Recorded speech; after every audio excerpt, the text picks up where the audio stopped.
Hello everyone. इस video में मैं आपको बताने वाली हूँ कि ई ऑडिट कैसे करते हैं या ईआरपी में ऑडिट रिपोर्ट कैसे जनरेट करते हैं। ऑडिट जनरेट करने का प्री रिक्विजिट स्टेप्स के बाद का क्या स्टेप्स हैं जिसके लिए हमें ऑडिट लॉगिन की ज़रूरत पड़ती है।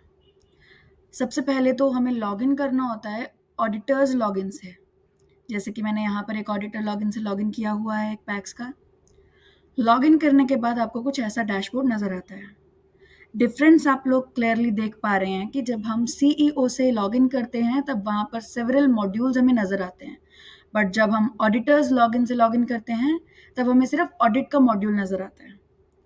अब हमें ऑडिट जनरेट करने के लिए सबसे पहले ऑडिट पे क्लिक करना है, जिसके बाद हमें ये दो टाइल्स नज़र आएंगी, एक है ऑडिट की और एक है ईयर एंड प्रोसेस की। हमें यहाँ करना है ऑडिट पे क्लिक। ऑडिट पे क्लिक करने के बाद ऐसा आपको स्क्रीन नज़र आएगा जिसमें आपको ईयर कोड सिलेक्ट करना है। जिस भी ईयर कोड का आपको ऑडिट रिपोर्ट जनरेट करना है, व्यू पे क्लिक करेंगे। व्यू पे क्लिक करने के बाद आपको करना क्या है, यहाँ पर आपको मंथली डे बुक नज़र आ जाएगी। मतलब यहाँ से आप मंथ सिलेक्ट करेंगे तो उसके अंदर डे वाइज ट्रांजैक्शंस की आपको डे बुक नज़र आएगी, हर मंथ की अलग अलग। तो यहाँ पर जाकर आपको अपने वोचर्स चेक करने हैं, जो जो जहाँ जहाँ वोचर्स पड़े हुए हैं। जैसे यहाँ पे वोचर्स पड़े हैं, हमें यहाँ पे जाकर क्लिक पे क्लिक करना है और वोचर्स को वेरीफाई करना है। जैसे अभी मैं आपको एक वोचर वेरीफाई करके दिखाती हूँ। यहाँ पे देखिए ये डिफरेंस आपको नजर आ रहा है, ऊपर वेरीफाइड लिखा है, नीचे पेंडिंग लिखा है। वेरीफाइड मतलब ये वोचर्स ऑलरेडी वेरीफाई कर दिए गए हैं, पेंडिंग मतलब ये वोचर्स अभी वेरीफाई करने हैं। वेरीफाई करने के लिए हम क्या करेंगे, यहाँ क्लिक करेंगे और यहाँ पर सेव पे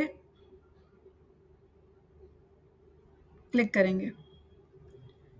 जैसे ही मैंने सेव पे क्लिक किया, यहाँ पर पेंडिंग से वेरीफाइड की और हमारा जो है स्टेटस अपडेट हो गया। एक बार जब आपके सभी वोचर्स वेरीफाई हो जाएं, उसके बाद आपको नेक्स्ट पे यहाँ क्लिक करना है।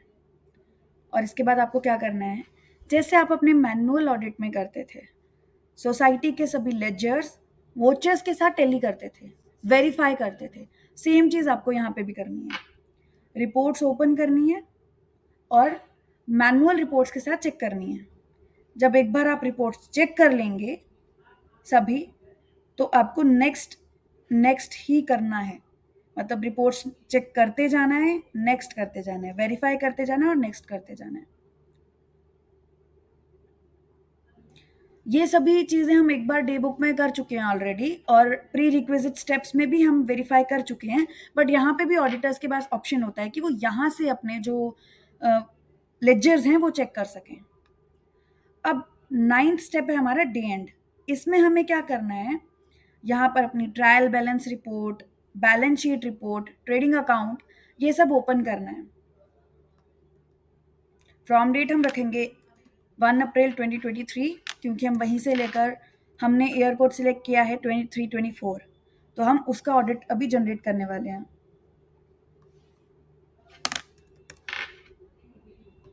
व्यू पे क्लिक करेंगे। क्लिक करने के बाद हमें यहाँ पर सभी बैलेंसेस चेक कर लेने हैं।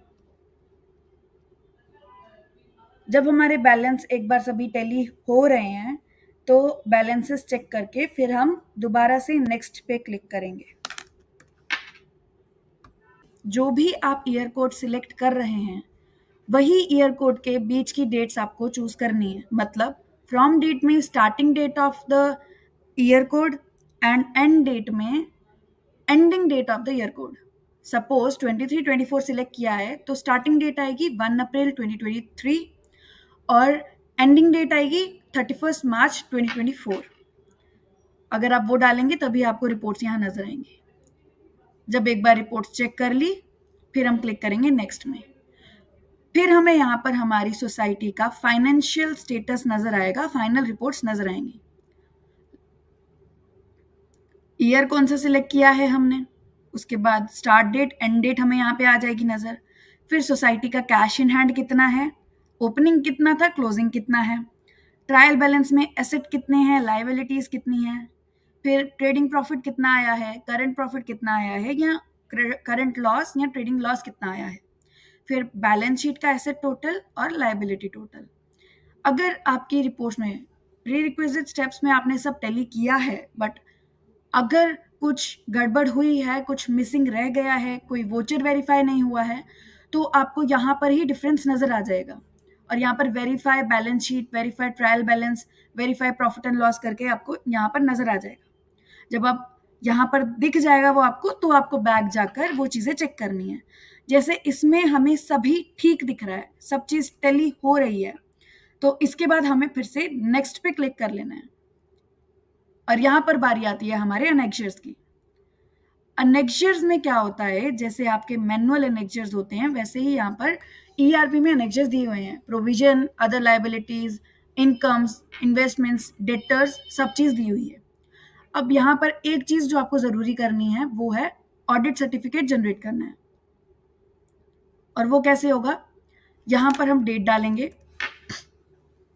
और इसमें आपको मेरिट्स और डिमेरिट्स लिखने हैं। जैसे आप मैनुअल ऑडिट सर्टिफिकेट में लिखते हैं अपनी ऑब्जर्वेशंस, यहाँ पर मेरिट्स एंड डिमेरिट्स हैं, वहां पर आप लिखते हैं अपने ऑब्जर्वेशंस या जर्नल कमेंट्स, जो भी आप उसको बोलते हैं।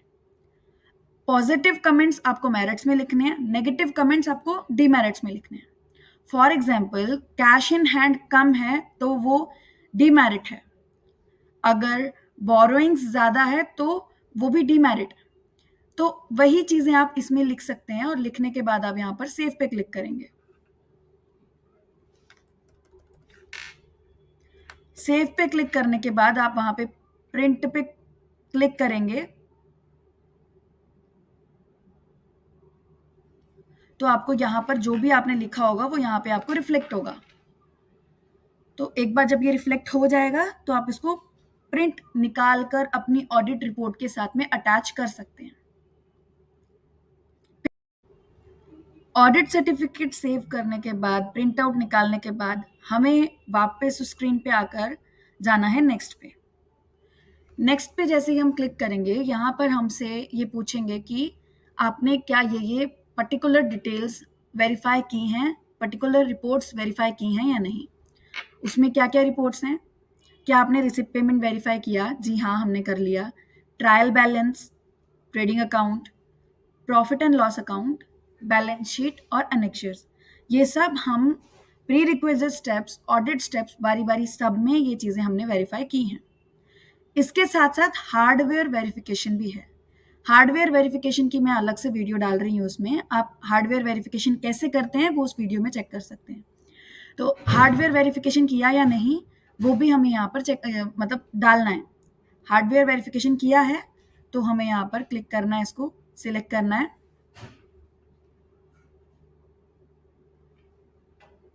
और ऑडिट डिटेल्स फिल करनी है। ऑडिट डिटेल्स फिल करने के लिए हम यहाँ पे प्लस पे क्लिक करेंगे,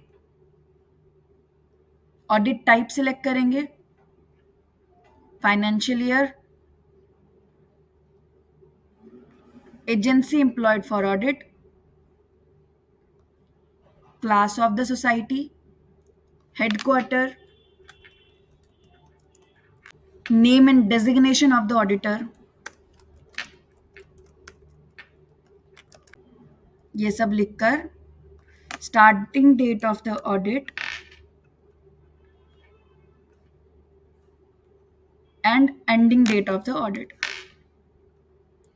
ये लिखकर हमें इसे सेव करना है। इसे सेव करने के बाद हमारे जो ऑडिट स्टेप्स हैं वो कंप्लीट होते हैं, और जैसे ही हमारे ऑडिट स्टेप्स कंप्लीट हो जाएं उसके बाद हमें फिनिश पे क्लिक करना है। देखिए जैसे ही हमने फिनिश पे क्लिक किया उसके बाद हमारा जो ऑडिट प्रोसेस है वो स्टार्ट हो गया, मतलब ऑडिट जनरेशन प्रोसेसिंग स्टार्ट हो गया। जैसे ये प्रोसेसिंग कंप्लीट होगा हमारे पास जिप फाइल में हमारी ऑडिट रिपोर्ट आ जाएगी। आप देख सकते हैं ये जिप फाइल में हमारे पास हमारी ऑडिट रिपोर्ट डाउनलोड हो गई है।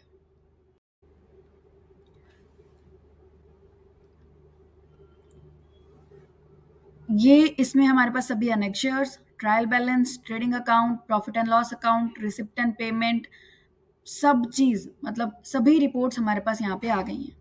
अब हमें क्या करना है, इन रिपोर्ट्स को बारी-बारी ओपन करके चेक कर लेना है। तो इसी तरह आपको अपनी ऑडिट करनी है।